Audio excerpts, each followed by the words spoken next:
Hello everyone, welcome back to another video, and in today's video I'm going to be giving you my Survivor 46 power rankings after the first episode. And what a first episode it was. A lot of fun, a lot of confusion, and a lot of entertainment. So basically how this works is I'm going to go from 17 to 1 and who I think is the best position. So 17 is who I think is not going to last long, all the way up to number 1, who I think is doing very well. And I'll eventually give you guys who my winner pick is for the season, and I'll stick with that. And without further ado, let's get into these Survivor 46 power rankings that I'll be doing weekly. At number 18, the first boot of Survivor 46, we got David Jalinski.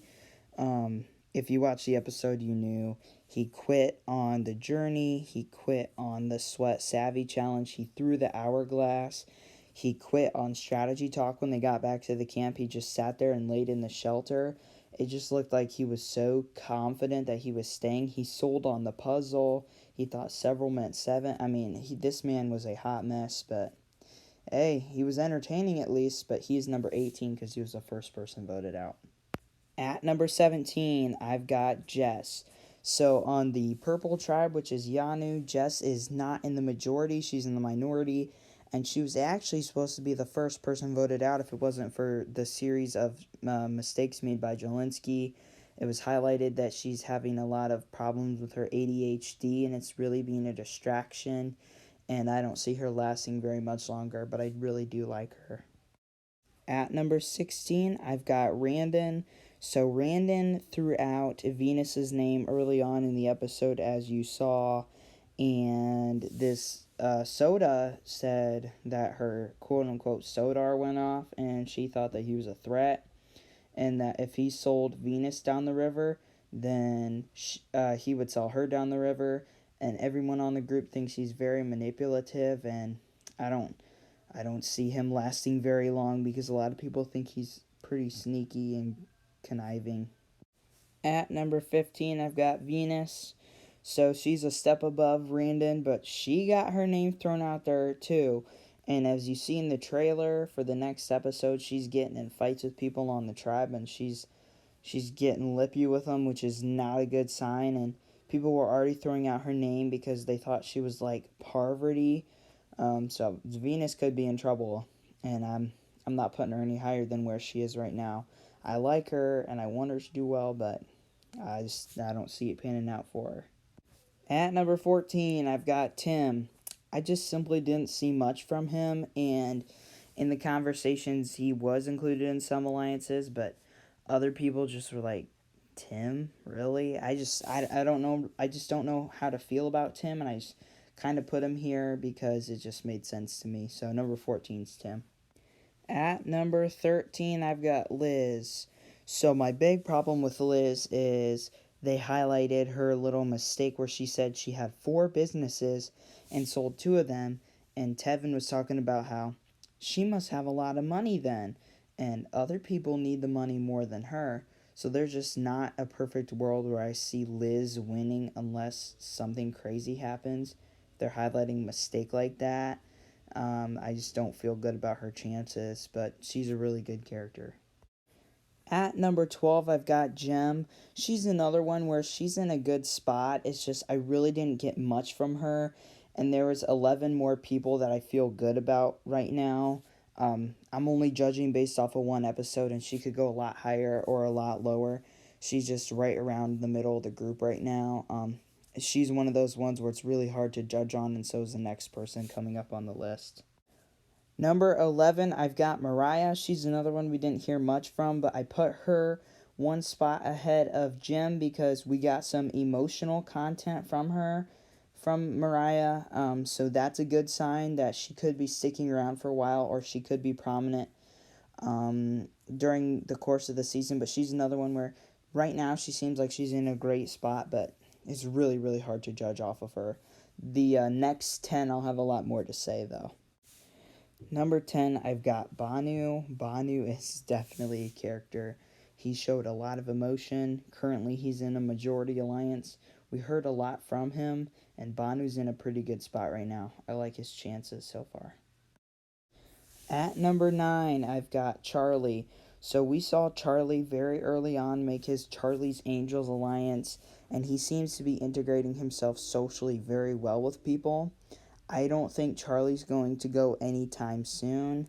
I think Charlie's in a really good spot, and I think number 9 is a pretty good placement for him. He wasn't highlighted as much as the other 8, in my opinion, but I think Charlie's in a really nice spot right now with his alliances on his tribe. At number 8, I've got Tevin. So Tevin is a big character. He's got his Andy Griffith alliance. He earned himself an extra vote at that journey, so now he has that in his pocket. Tevin was the narrator. He's going to be the big character of the season. I like his energy. He's on the winning tribe. Tevin's in a really good spot right now, and I think number 8 is the right spot for him. So number 8 is Tevin. Number 7 is Q. So I think Q's in a really good spot because on his tribe, he's in the current majority alliance. And he actually drove the vote to get Jalinski out. He was the main guy to orchestrate that because it was supposed to be Jess, and he convinced everybody to flip their votes. And he seems like he's the voice of reason for this tribe, and I don't see him going anytime soon during the pre-merge. I think Q's in a really good spot, and I like him. He's a contender so far, for sure. At number 6, I've got Ben. So I thought Ben would annoy his tribe, but I was very wrong. The tribe is talking about how good vibes he brings. He's a really good morale booster for the group. The edit was showing him in a very positive light, and they wouldn't do that for someone who goes out early. So I think Ben is in a really good spot right now currently. So I'm putting him at number 6, even though his group failed the sweat savvy task. They just talked about how positive his attitude is and how great he is as a, I guess, tribe member. So number 6 is Ben Katzman. At number 5, I've got Hunter. I really like Hunter. They seem to want to highlight him a little bit, and I'm sure there's going to be a reason why. We all will understand later in the season. I just don't know yet. But his Andy Griffith alliance with Tevin, of course, they gave him personal content about him being a science teacher and everything like that. He's very good at the challenges. He's on the winning tribe. Hunter is in a very good position, and I see him going very far in this game. At number 4, I've got Soda. They highlighted Soda a lot. She is definitely a winner contender. She made the fire. She looked at Randon as a target and saw him and knew he was immediately dangerous. She got with Venus. A lot of people like her. She is a winner contender because they made it a point to highlight her game. I think Soda's going to go far. And don't underestimate her because she's a good one to go far right now. At number 3, I've got Kenzie. Now, I'm putting Kenzie at number 3 because on the Yanu tribe, currently she's in the majority alliance, and they made it a point to highlight her that she has a relationship with every single person on the tribe, so she is covered on all angles, and she is in a very good spot currently. I like her energy. I like her vibes. She's going to be a contender for sure. I wouldn't be shocked if she actually ended up winning the season, but the show seemed to highlight her, and I picked up on that one. So number 3 is Kenzie. Number 2 is Mariah. What a fantastic premiere Mariah had. She had her alliance building, talked about how she doesn't want to be labeled as the mom, how she's in a good spot, everybody's talking to her. She manipulated Jalinski into giving her an extra vote. I don't know how you manipulate someone into doing that, but she did that right away. She's in a very good spot, and I like her chances to win this game. She is a top contender for sure. Right now, my 3 contenders, actually, before the season even started, I had Kenzie, Mariah, and my number 1, and it's kind of actually funny how I ended up putting them at 1, 2, and 3 early on, but that's just the way I think, I guess. But I have her at number 2. She's gonna stick around for so long. I just know it.